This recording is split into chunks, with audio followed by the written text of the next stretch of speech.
So in these next few clips, I'm going to show you that the sun isn't 6 million miles away like they say. As you can see, the sun is poking through the clouds, and the clouds seem to go around the sun, even behind the sun. That would defy logic, though. There is no way that clouds could be behind the sun.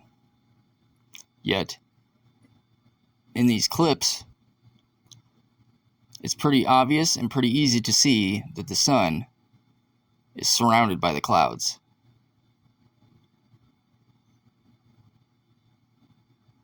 Here we're zooming in, slow motion.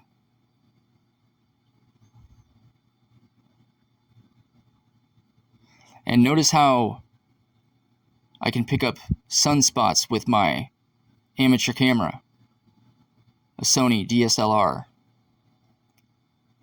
Not a telescope, just a regular camera.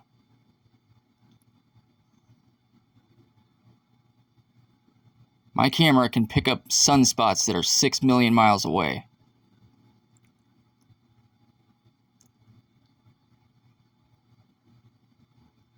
Notice how the clouds seem to wrap around the sun.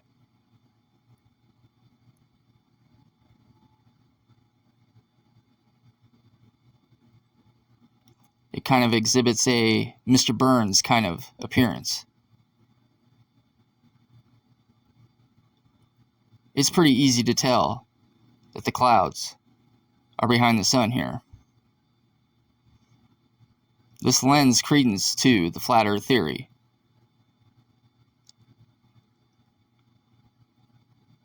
Look at those beautiful sunspots.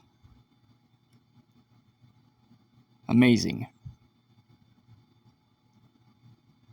It appears we've been lied to our whole lives, and are still being lied to. Hopefully this piques your interest and gets you asking questions. The Earth is the only thing there is. There is no outer space.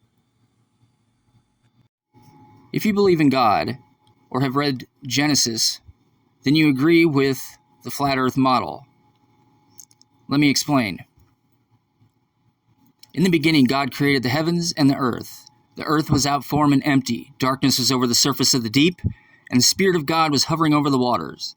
And God said, "Let there be light," and there was light. God saw that the light was good, and he separated the light from the darkness. God called the light day, and the darkness he called night. And there was evening, and there was morning, the first day. God said, "Let there be a vault." Let's stop here. A vault. Also meaning a sky, a space, an expanse, a firmament. Let there be a vault between the waters to separate water from water. So this means that this sky, this expanse, this space, this firmament, there's water above it and there's water below it. We're surrounded by water. So God made the vault and separated water under the vault from the water above it. And it was so.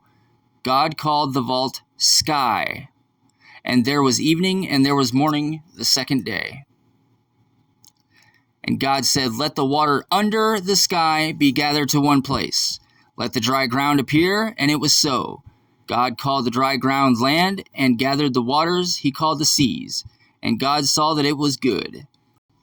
And God said, "Let there be lights in the vault of the sky to separate the day from the night, and let them serve as signs to mark sacred times and days and years. And let them be lights in the vault." What did God call the vault? He called it the sky. So, and let them be lights in the vault of the sky to give light on the earth. So these two lights are in the sky, in the vault of this sky.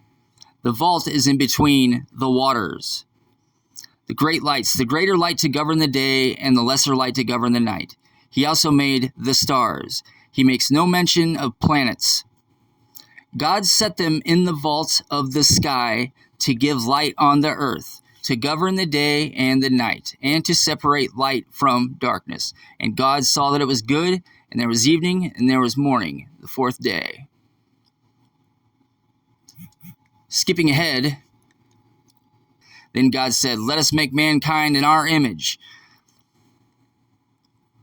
and in our likeness, so that they may rule over the fish of the sea and the birds in the sky." Okay, so God had called it the vault, the sky, and he also put birds in the sky. So the vault, that means the moon and the sun, the lights are in the vault, the sky, the same as the birds. They're in the same space, not in outer space. So God created mankind in his own image. In the image of God, he created them. Male and female, he created them. God blessed them and said to them, "Be fruitful and increase in number. Fill the earth and subdue it. Rule over the fish in the sea and the birds in the sky, and over every living creature that moves on the ground." Then God said, "I give you every seed-bearing plant on the face of the whole earth, and every tree that has fruit with seed in it. They will be yours for food. And all the beasts of the earth, and all the birds in the sky, and all the creatures that move along the ground, everything that has breath of life in it, I give every green plant for food." And it was so. God saw all that he had made, and it was very good. And there was evening, and there was morning, the sixth day. So there you have it. It's pretty clear. He made two lights, not one light that casts light onto the moon, and that moon creates a light. No, he created the sun and the moon, each having their own light. Furthermore, the sun and the moon are not, the sun definitely is not 6 million miles away. It's right up above. It's in the vault of the sky. God makes no mention of planets like Neptune, Uranus, Mars, so on and so forth. I hope you enjoyed my presentation, and may you be blessed.